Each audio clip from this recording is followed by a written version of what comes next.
क्या बांग्लादेश भारत के लिए खतरा बनने वाला है? क्या बांग्लादेश का तख्ता पलट और मोहम्मद यूनुस के नेतृत्व वाली सरकार अब भारत पर भारी पड़ने वाली है? क्या मोदी सरकार के लिए अब कोई बड़ी चुनौती आने वाली है? ऐसे कई सवाल हाल ही में बांग्लादेश में हुई कुछ एक्टिविटीज ने खड़े कर दिए हैं। वहां अचानक से खूंखार आतंकवादियों को जेल से रिहा कर दिया जाता है। आतंकवादी ओसामा बिन लादेन का दोस्त भी जेल से छूट जाता है। बांग्लादेश की तख्ता पलट वाली सरकार ने पाकिस्तान से 40 टन RDX किस उद्देश्य से मंगवाया है? आइए जरा इसे विस्तार से समझते हैं। बांग्लादेश में जब बवाल हुआ और अचानक से तख्ता पलट हो गया, तब कुछ लोगों का कहना था कि जल्द ही भारत भी बांग्लादेश बन जाएगा। लेकिन वो लोग जो बांग्लादेश में हो रहा है उस पर तो नजर डाल लें।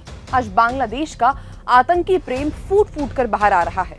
बांग्लादेश में एक के बाद एक खूंखार आतंकी जेल से बाहर आ रहे हैं। इन आतंकवादियों को लश्कर-ए-तैयबा और अल-कायदा जैसे इस्लामिक संगठनों का सपोर्ट मिला हुआ है। इतना ही नहीं, बांग्लादेश में केवल उन आतंकियों को छोड़ा ही नहीं जा रहा, बल्कि उनका ढोल नगाड़ों से स्वागत करके ग्रैंड वेलकम भी किया जा रहा है।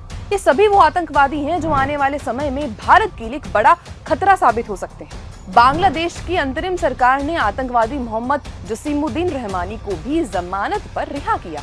बता दें कि इस आतंकवादी का direct connection Osama bin Laden के संगठन अल-कायदा से रहा है। अब जाहिर सी बात है, ये आतंकवादी बाहर आएगा और उसके हाथ में RDX होगा तो वो पाकिस्तान पर तो हमला करेगा नहीं। वो आतंकी यहाँ भारत में ही भेजे जाएंगे। मोहम्मद जसीमुद्दीन रहमानी को रिहाई तो बांग्लादेश ने ऐसे दी जैसे कोई आतंकी नहीं, हीरो बाहर आया। इस टेररिस्ट को लेने खुद बांग्लादेश के जवान पहुंचे थे। इन भाई साहब ने अपने समर्थकों को जेल से बाहर आने के बाद भाषण भी दिया।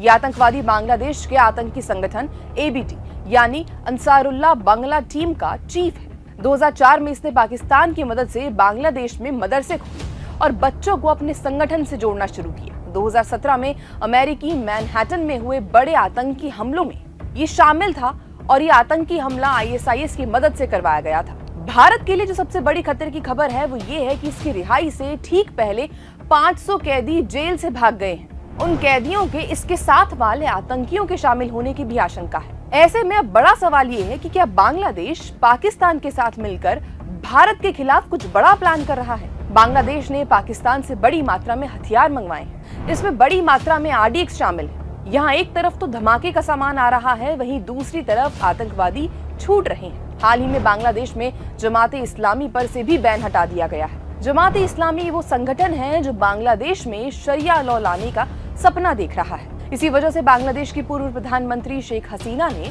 इस संगठन पर बैन लगवा दिया था। लेकिन अब शेख हसीना के इस्तीफे के बाद इस संगठन के हौसले बुलंद हो गए। अब बांग्लादेश पर इन कट्टरपंथियों और वामपंथियों का राज हो चुका है। इस संगठन से अंतरिम सरकार ने यह कहकर बैन हटाया कि इससे जुड़े स्टूडेंट्स और लोगों का किसी भी तरह से आतंकवादी गतिविधियों में कोई हाथ नहीं मिला है। अरे भाई साहब, आपने अभी सत्ता संभाली है, इतनी जल्दी आपको ये भी पता चल गया कि इस संगठन का आतंकवादी गतिविधियों में कोई हाथ नहीं है? ये वही संगठन है जिसने बांग्लादेश की आजादी में पाकिस्तान का साथ दिया था। इस संगठन के ISI, हमास, इस्लामिक जिहाद से काफी अच्छे कनेक्शंस हैं। इन लोगों ने तो बांग्लादेश में आतंकियों को खुद लाकर बसाया है। इसका पाकिस्तानी आतंकवादी संगठन हुजी के साथ भी कनेक्शन रहा है।